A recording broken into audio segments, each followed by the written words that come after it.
ನಮಸ್ಕಾರ ವೀಕ್ಷಕರೇ, ನಾನು ನಿಮ್ಮ ಪಂಡಿತ್ RM ರಾವ್ ಗುರುಜಿ. ಸಿಂಹ ರಾಶಿಯ ಜುಲೈ ತಿಂಗಳ ಮಾಸ ಭವಿಷ್ಯ ಹೇಗಿದೆ ಅನ್ನೋದ್ರ ಬಗ್ಗೆ ಈ ಒಂದು ಸಂಚಿಕೆಯಲ್ಲಿ ನಾವು ತಿಳ್ಕೊಳ್ಳೋಣ. ಸಿಂಹ ರಾಶಿಯಲ್ಲಿ ಹುಟ್ಟಿದಂತವರು ತುಂಬಾ ಅನುಕೂಲಕರವಾಗಿದ್ದವರು, ಮತ್ತೆ ಏನೇ ಮಾಡಿದ್ರು ಕೂಡ 100ಕ್ಕೆ 100ರಷ್ಟು ಸಕ್ಸಸ್ ಅನ್ನೋದು ನೋಡೋದು ತುಂಬಾ ಚೆನ್ನಾಗಿದೆ.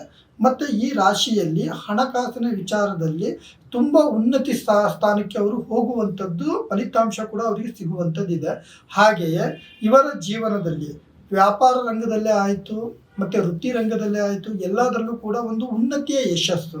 ಯಾಕಂತ ಹೇಳೋದಂದರೆ ಎಷ್ಟೋ ದಿನದಿಂದ ಅವರ ಕೆಲವೊಂದು ವ್ಯಾವಹಾರಿಕವಾಗಿ ಬಗೆಹರಿದೇ ಇರುವಂಥ ಕೆಲವೊಂದು ಸಮಸ್ಯೆಗಳಿದ್ದರೂ ಕೂಡ ಆ ಎಲ್ಲ ಸಮಸ್ಯೆಗಳು ಈ ಒಂದು ಜುಲೈ ತಿಂಗಳಿನಲ್ಲಿ ಬಗೆಹರಿಸುವಂಥದ್ದು, ಅನುಕೂಲಕರವಾಗುವಂಥದ್ದು ಇದೆ.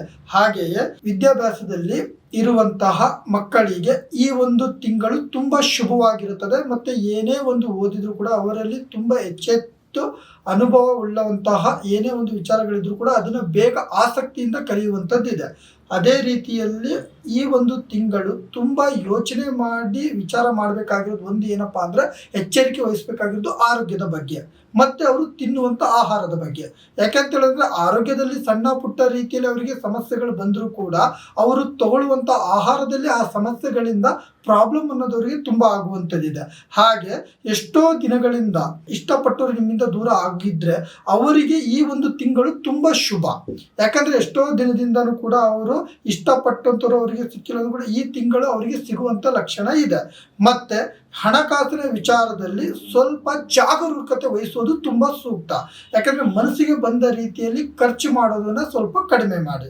ಯಾವುದೇ ರೀತಿಯಲ್ಲೂ ಕೂಡ ನೀವು ಇಷ್ಟ ಬಂದ ರೀತಿಯಲ್ಲಿ ಖರ್ಚು ಮಾಡೋದು ಮತ್ತು ದುಂದು ವೆಚ್ಚ ಅಂತ ನಾವು ಏನು ಹೇಳ್ತೀವಲ್ಲ, ಅದನ್ನು ತುಂಬ ನೀವು ಕಡಿಮೆ ಮಾಡೋದು ತುಂಬ ಒಳ್ಳೆಯದು.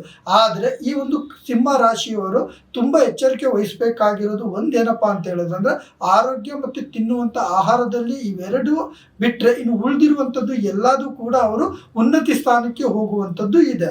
ಹಾಗೆ ಮತ್ತೆ ಅವ್ರಿಗೇನಾದರೂ ಆರೋಗ್ಯದಲ್ಲಿ ಸ್ವಲ್ಪ ಸಮಸ್ಯೆಗಳು ಬಂತು ಅಂತ ಹೇಳಿದ್ರೆ ಅವರು ಪ್ರತಿ ಭಾನುವಾರ ಸಾಧ್ಯ ಆದರೆ ಧನ್ವಂತರಿಯ ಪೂಜೆ ಮಾಡಿ ಆ ದೇವರಿಗೆ ಅವರ ಶಕ್ತಿ ಅನುಸಾರ ಫಲಗಳನ್ನ ಅರ್ಪಿಸಿ ಆ ಒಂದು ದೇವರ ಆಶೀರ್ವಾದಕ್ಕೆ ಅವರು ಕೃಪೆ ಆದರು ಅಂತ ಅವರ ಆರೋಗ್ಯದಲ್ಲಿ ಚೇತರಿಕೆ ಅನ್ನೋದನ್ನು ಅವರು ನೋಡಬಹುದು.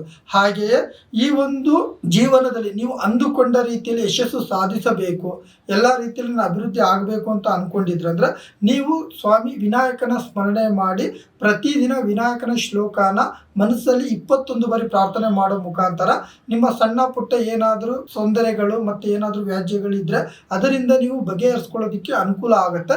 ಮತ್ತು ಕುಟುಂಬದ ಬಗ್ಗೆ ಈ ಒಂದು ತಿಂಗಳು ಅವರು ಎಲ್ಲ ರೀತಿಯಲ್ಲೂ ಕೂಡ ಸಮಾಧಾನವಾಗಿ ನೆಮ್ಮದಿಯಿಂದ ಅವರು ಖುಷಿಯಾಗಿ ಜೀವನಾನ ನೆಮ್ಮದಿಯಿಂದ ಅವರು ಅನುಭವಿಸ್ತಾರೆ. ಇದರಲ್ಲಿ ಕುಟುಂಬದಲ್ಲಿ ಏನೂ ಸಮಸ್ಯೆಗಳಿಲ್ಲ. ಆ ಭಗವಂತ ನಿಮಗೆ ಆಯುಸ್ಸು ಆರೋಗ್ಯ ಅಭಿವೃದ್ಧಿ ಕೊಟ್ಟು ಕಾಪಾಡಲಿ. ಸರ್ವೇ ಜನ ಸುಖಿನೋ ಭವಂತು, ಸನ್ಮಂಗಳಾನಿ ಭವಂತು.